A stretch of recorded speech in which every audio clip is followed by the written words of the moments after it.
Hey everybody, welcome back to my series Professional Video Production on a shoestring budget. Today I'm going to talk about some accessories I picked up for my DJI Mini 2. And I'm also going to talk about hand catching tips for beginners and how these accessories kind of tie into that. Not all of them, but a few of them. So first thing I went and got one of these landing pads. It's very light, and I really like the way it folds up. It folds right up and it goes back into your bag. So that's nice and cool.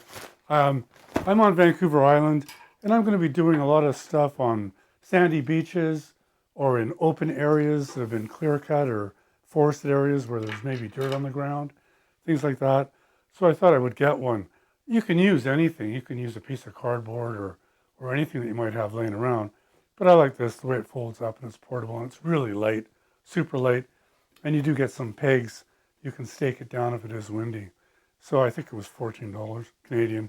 Again, I could have gotten all these accessories were between $9 and $14.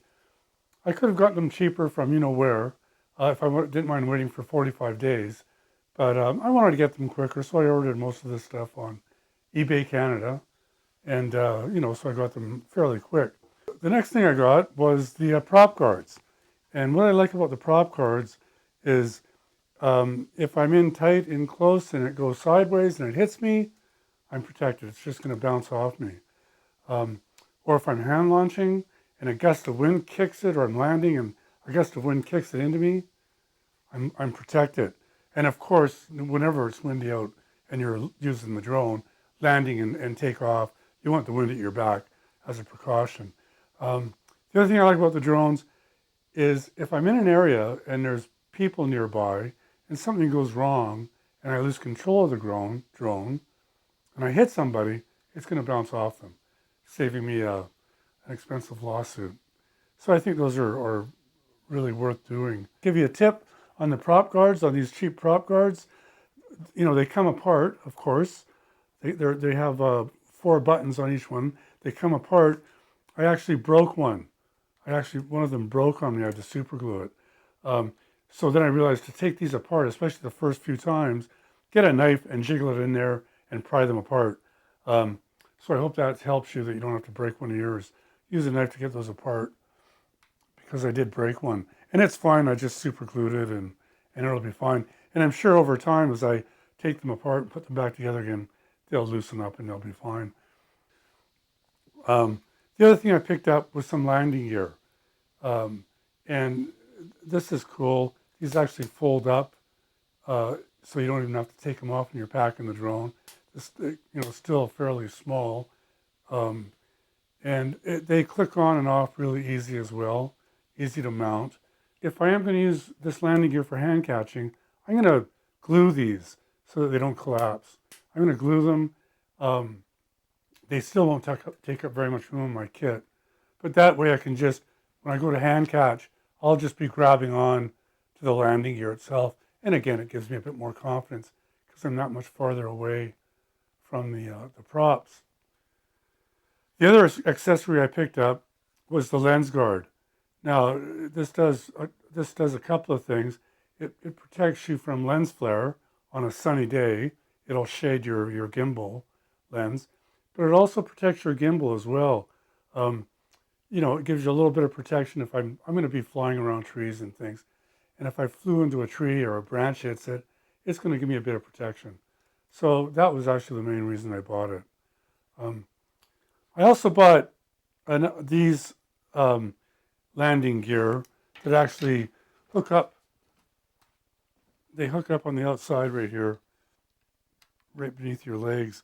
They fit really funny on the back end here. This just slides in. But on the back end, they're really finicky. You really got to kind of play with it to get to fit in. But what I liked about this landing gear was they're going to be a bit wider apart, and they're going to make it a bit more stable. If it was a windy day, and I wanted to be cautious, I would probably put these on so that when I'm landing, I'm a bit more stable. I'm not going to land and tip over. And again, with the prop guards, it's going to give me some protection from that if I tip over on landing. I'm going to show you a really great tip for hand catching for beginners. I just made my own landing pad out of some 1/4-inch plywood, piece of doweling, and painted it black because then it looks really professional. And there you go. That was just some stuff I had kicking around, and I'll do a demo. This is the first time I've used it. What I really like about this, of course, is it just you hold it out there, and if you're landing, and if you'll notice on the demo there, I'm using a fanny pack, and so this is kind of what I'm doing here with my fanny pack. I rigged up a hook using a piece of coat hanger wire. I got my zip strap on there for a loop. Just hangs from my hook until I'm ready for it. And now I'm hands-free.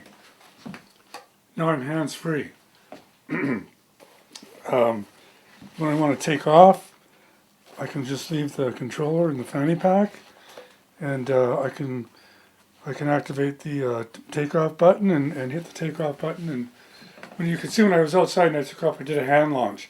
Hand launching is pretty much a no-brainer.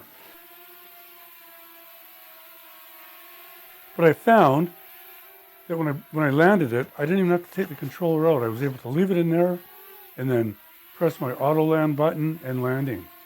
And it came down. It worked really pretty good.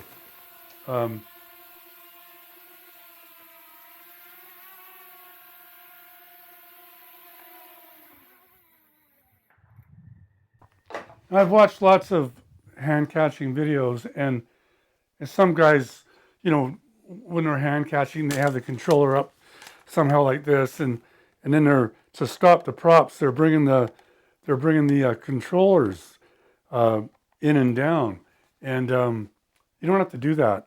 All you have to do is take the left controller, hold it down, and just leave it down until the props shut off.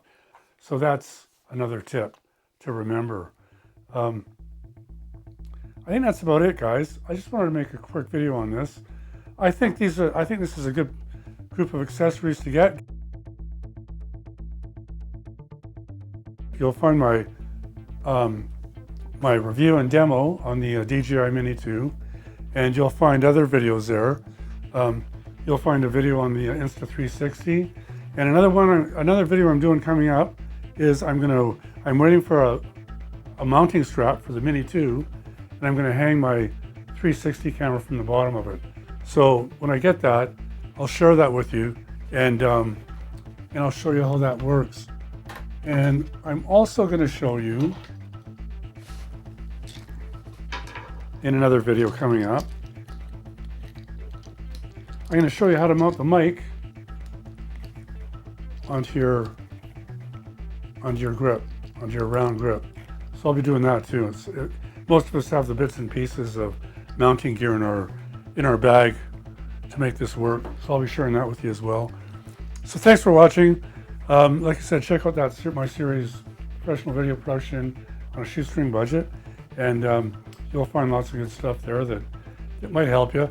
And I'm putting all my most recent videos at the top of the playlist so that you'll find the DJI videos and the Insta360 videos. So thanks for watching, guys. Cheers.